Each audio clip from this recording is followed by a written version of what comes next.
Primeras décadas del siglo XVI en Italia. El Renacimiento ya había topeado, había llegado a su auge, a su esplendor. ¿Qué más se podía hacer en materia de pintura?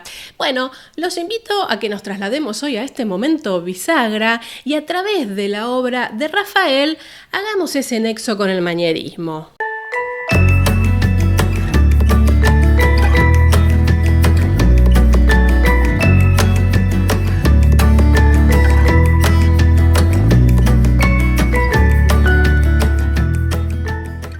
Sean todos bienvenidos y bienvenidas una semana más. Si es la primera vez que pasan por este canal, no se olviden de suscribirse. Hoy, ¿qué hacemos? Hoy los llevo de paseo al Vaticano. En realidad los museos vaticanos. Creo que no los había llevado nunca, Así que, ahí vamos. ¿Están listos? Resulta que hoy por hoy existe en el Vaticano lo que se llaman las estancias de Rafael, que en realidad son una serie de salas, 4 en concreto, o recintos que han tenido distintas funciones a lo largo de la historia, pero cuyo programa iconográfico se encargó a Rafael Sanzio de Urbino. Nos referimos a la sala de la Signatura, a la sala de Heliodoro, a la sala de Constantino y a la sala que nos interesa hoy por hoy, que es la sala del incendio del Borgo. Cuando León X llega al papado, le encarga a Rafael la decoración de estas estancias y se inicia el trabajo en la sala de la Signatura, que es la primera que él diseña y pinta. Luego de eso pasa a la sala de Heliodoro y en tercera instancia, en el año 1514, él empieza a trabajar en la sala del Borgo, que es una estancia reconvertida en comedor por el propio Papa. Lo que León X como comitente y Rafael pergenian para este espacio son 4 escenas históricas, vamos a llamarlas así porque lo son, para, por supuesto, representar en pintura al fresco, ¿no? Que de eso estamos hablando. Entonces se decide que se va a hacer la justificación de León III, la coronación de Carlomagno, la batalla de Ostia y la escena que le da nombre hoy por hoy a esta instancia, que es el incendio en el Borgo. Estas 4 escenas son tomadas del Liber Pontificalis, del libro pontifical, que es un libro que tiene reseñas biográficas de todos los papas, y en cada uno de ellos se hacen, se ponen también las entradas de los hechos más importantes que sucedieron bajo su reinado, bajo su papado. En la primera versión, este libro de los papas tenía hasta, desde los primeros, por supuesto, es decir, desde San Pedro,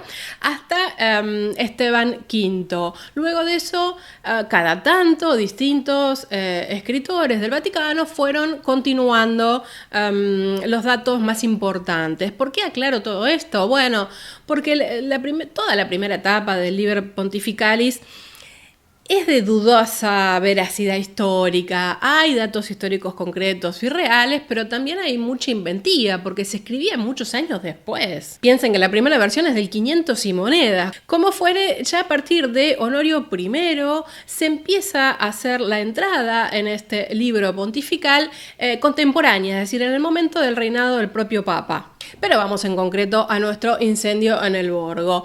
En este caso, lo que hace León X es inspirarse en un episodio de la vida de León IV, que estaba redactado en este libro, donde se cuenta un suceso terrible que tuvo lugar en el año 847. ¿Qué pasó? Se desató un incendio, un feroz incendio imposible de apagar en el barrio romano del Borgo.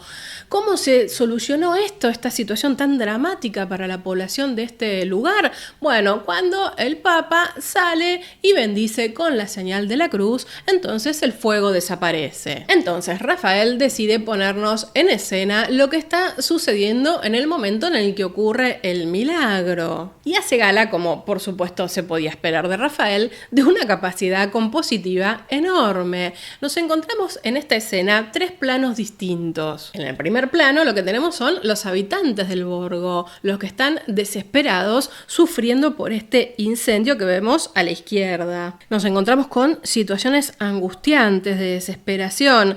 Hay niños corriendo por ahí asustados, las madres ahí tratando de orientarlos. para rescatarlos. Gente que huye despavorida. Es un plano con mucho movimiento, dramático. Se pueden ver las bocas abiertas de, por ejemplo, mujeres que están gritando, los brazos levantados en alto o señalando en una u otra dirección. Si nos posicionamos desde la izquierda, desde el lugar del fuego, nos encontramos con un hombre ahí tratando de saltar, así desesperado, a través de esa pared. Otra mujer que está tratando de alcanzar el bebé a un señor que está del otro lado para tratar de rescatarlo de las llamas. Un anciano que es portado sobre los hombros, creemos, de su hijo, vamos a llamarlo así. Ahora vamos a interpretar un poco más estas escenas. Pasamos por mujeres y niños y del lado de la derecha vemos la desesperación por tratar de apagar el fuego. Las tinajas con aguas, tratando de dar soporte a las personas que están luchando para contener esto. Pero si ustedes creen que este primer plano se trata solamente de mostrar gente desesperada, bueno, vamos a meternos un poquito más a fondo. El señor anciano que es portado a los brazos del joven. Bueno, acá el Rafael empieza a meter guiños a la antigüedad, porque él se está basando en una historia concreta. Es decir, en otra historia concreta además de la que está contando. Porque ese joven que está cargando al anciano sería Eneas, y el anciano sería su padre Anquises. Y ustedes dicen, ¿por qué Rafael va a incorporar algo que tiene que ver con Virgilio? Bueno, porque estamos hablando de un episodio de Troya. Y hay toda una idea de representación de que Roma era la nueva Troya. Por otro lado, también se puede interpretar este detalle como, bueno, la relación padre e hijo y la piedad que significa lo que está haciendo el hijo respecto del padre. Esto significaría algo muy similar a lo que pasó en la situación del fuego, donde el Papa se apiada de sus fieles y sofoca el fuego. Es muy interesante esta parte izquierda además, porque tenemos por un lado con el bebé la niñez, por otro lado tenemos también la vejez y la juventud, todos involucrados en un hecho dramático. Pero si nos movemos unos centímetros, diría yo, hacia la derecha, nos encontramos con esta mujer de espalda con los brazos levantados en gesto de desesperación. ¿Y por qué la marco? Porque, bueno, es la figura que nos introduce en el otro plano, en el siguiente, en lo que pasa más adelante. Acá el tema de las figuras de espaldas a las que Rafael recurre mucho en este momento de su pintura son muy, muy interesantes. No son como los figurantes habituales que uno encuentra en el manierismo o va a encontrar en el manierismo después con Vasari, por ejemplo, y demás, que son los que te miran y te dicen, mira, es para aquel lado, para allá hay que mirar. Sino, encima yo los imito, ¿no? Sino que es una figura que es parte de la escena, es parte del drama, pero nos guía hacia dónde debemos continuar la mirada. Y ese segundo plano al que nos invita esta mujer nos cuenta lo que está sucediendo con la población del Borgo, que corre desesperada a pedir ayuda al Papa. Viendo que no hay forma de controlar la situación, lo único que se les ocurre es dirigirse, es correr hacia la Basílica de San Pedro para pedir ayuda. De hecho, miren ustedes cómo esta diagonal desde las manos de la mujer va hacia otra mujer que va con un niño corriendo hacia el lugar y hacia otras dos figuras también que ya más cerca de la basílica empiezan a pedir y a mirar hacia el Papa. Y luego, en el tercer plano, ya nos encontramos con el pontífice haciendo que suceda el milagro, que es cuando él sale a esa ventana a bendecir. Lo interesante de este plano es que ¿qué vemos? La Basílica de San Pedro, y no tiene nada que ver con la basílica que conocemos nosotros hoy por hoy. Es el edificio paleocristiano, que bueno, obviamente después con los sucesivos entre desastres y remodelaciones no quedó prácticamente nada. Y se lo ve casi como en un estado puro, ¿no?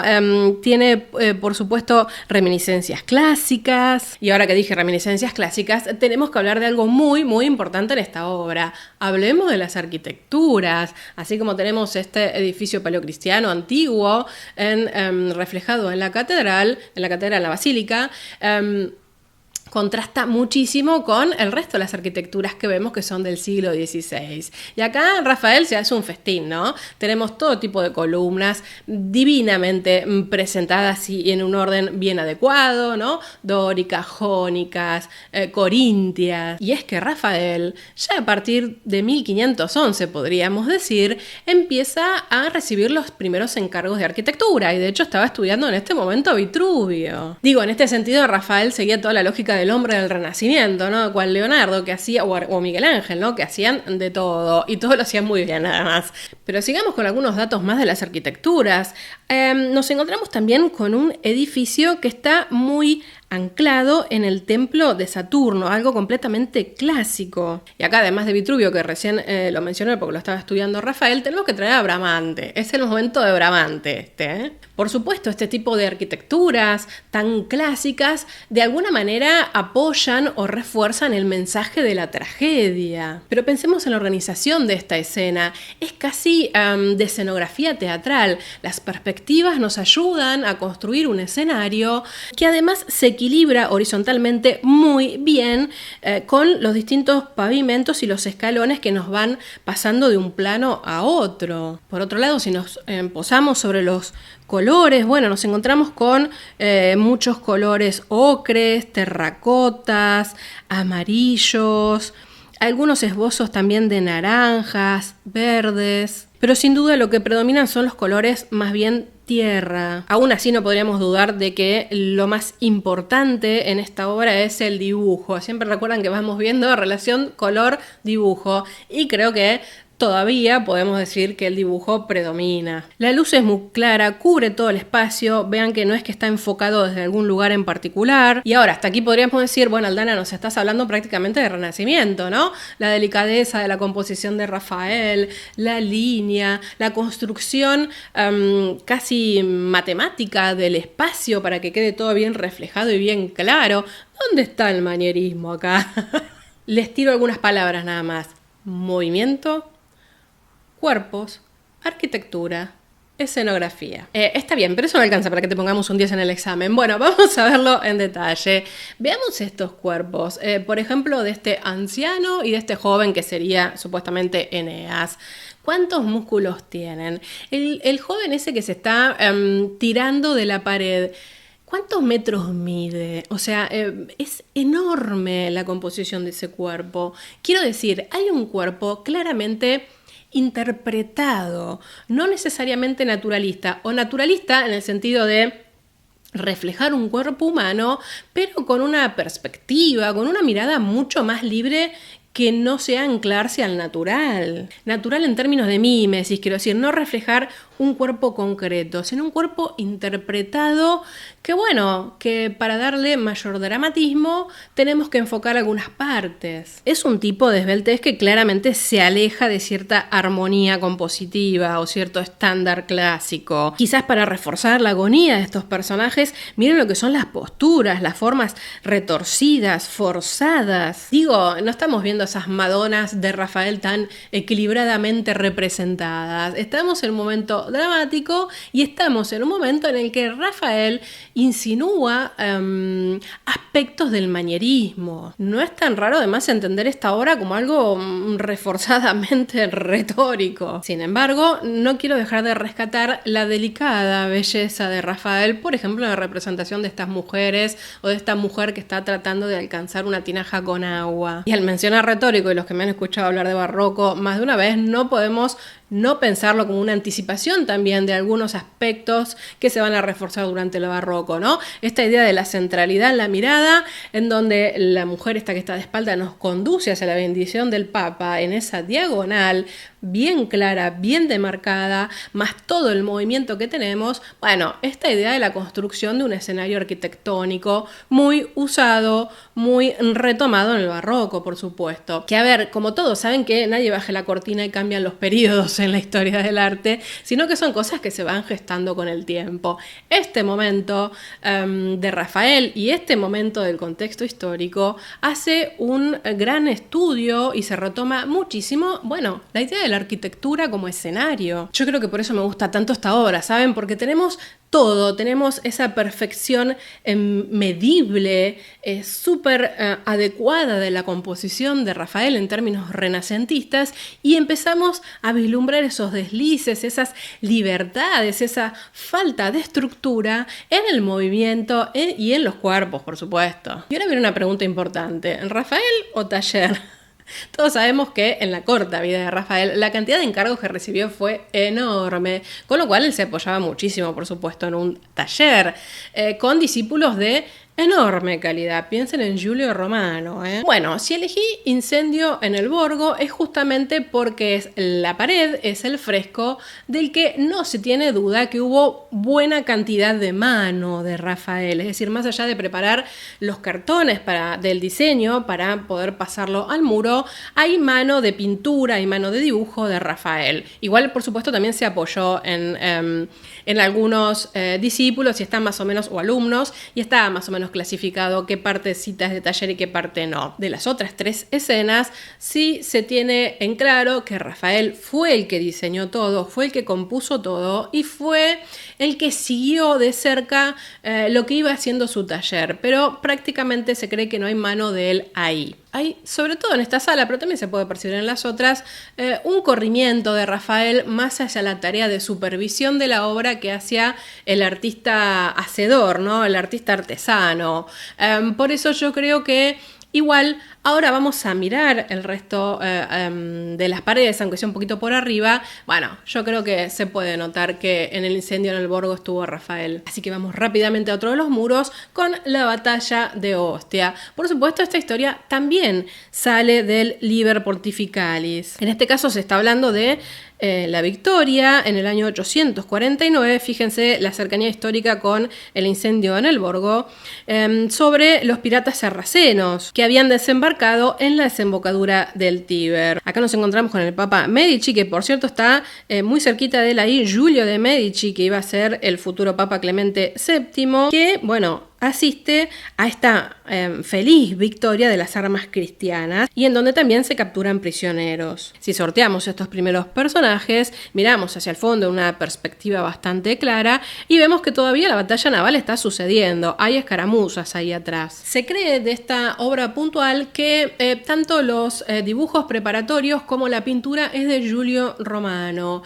Me gusta igual mucho, más allá de quién la haya hecho, no, bueno, la claridad de los colores es muy atractiva, pero creo que es muy diferente a lo que podemos encontrar en el Incendio del Borgo. Pero no vamos a dejar de comparar acá. Vamos a ver ahora, aunque sea rápidamente también, la coronación de Carlomagno, que es otra de las paredes que está allí. Bueno, acá tenemos una escena un poco más compleja, ¿no? Lo que estamos viendo allí es lo que sucedió la noche de Navidad del año 800, en donde se corona a Carlomagno en la Basílica de San Pedro. Y nuevamente esta escena está tomada del Liber Pontificalis, donde se detalla claramente cómo fue la ceremonia de coronación de Carlomagno. Y hay algo bastante interesante, porque esto hoy por hoy se conoce con el título Coronación de Carlomagno, pero parece que en ese momento no era así. Les retomo acá lo que dice Vasari. Están en las otras 2 historias cuando el Papa León X consagra al rey cristianísimo Francisco I de Francia, cantando la misa en pontifical y bendiciendo los óleos para ungirlo y a la vez la corona real. En la otra historia hizo la coronación de dicho rey, en el que están el Papa y Francisco retratados al natural, uno armado y el otro pontificalmente. ¿Qué es lo que pasa de nuevo como lo vimos en el Incendio del Borgo? Esta obra remite al Liber Pontificalis, remite a la coronación de Carlomagno en términos históricos, pero los personajes retratados son personajes contemporáneos. Es Francisco I de Francia y es el Papa. Quiero decir, atención a la complejidad narrativa de estas obras, que, cual pintura de historia, incluyen como 2 historias paralelas a la vez. Por lo demás, bueno, tenemos nuevamente una construcción al menos en 2 planos. El primero donde están todas estas figuras que miran expectante lo que está justamente pasando en el segundo plano, que es la coronación. ¿Qué pasa? Por la ubicación en la pared de esta escena es muy interesante porque está desarrollada de soto in su, es decir, en una perspectiva desde abajo cual trampantojo. Por eso también se rescata en esta escena, más allá de que no haya puesto mano o pincelada directamente a Rafael, el tipo de composición, porque bueno, requiere de una complejidad bastante importante y Rafael era de los pocos que podía diseñarlo de esta manera. Y por último vamos a ver la justificación de León III. Lo que muestra acá justamente es lo que pasó el día anterior a la coronación de Carlomagno en el año 800, en la Navidad del 800. Bueno, ahí se supone que el día anterior el Papa León III jura en presencia del emperador, de Carlomagno, y también del clero que estaba allí, y se excusa de una serie de acusaciones que había hecho su predecesor, en realidad Adriano I. Lo lindo de todo esto es que aparece una inscripción allí que indica que el fresco fue terminado en 1517, antes del 11 de marzo, que era la fecha de aniversario de la elección del pontífice. Y ahora, ¿qué pasa en la bóveda? Si alguno visitó el lugar, por supuesto está todo pintado. Bueno, ahí Rafael no metió mano, ¿por qué? Porque muy poquito tiempo antes, Perugino había hecho los frescos que están en la bóveda, que refieren en esencia al dogma de la Santísima Trinidad.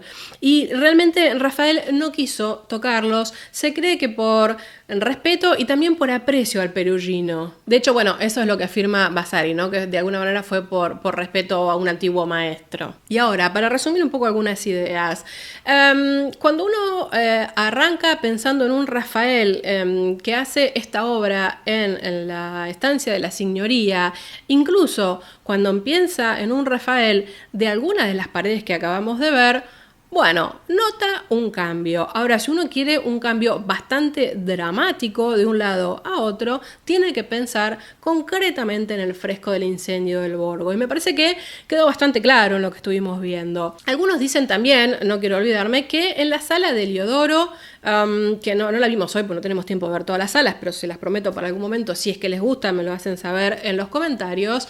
También ya se empieza a perfilar esta idea media manierista de Rafael. Yo creo en concreto que en esta obra del incendio del Borgo es como muy, muy patente. De hecho, cuando uno ve esos cuerpos, si piensan en Miguel Ángel, está más que bien orientado, ¿no? Esas musculaturas.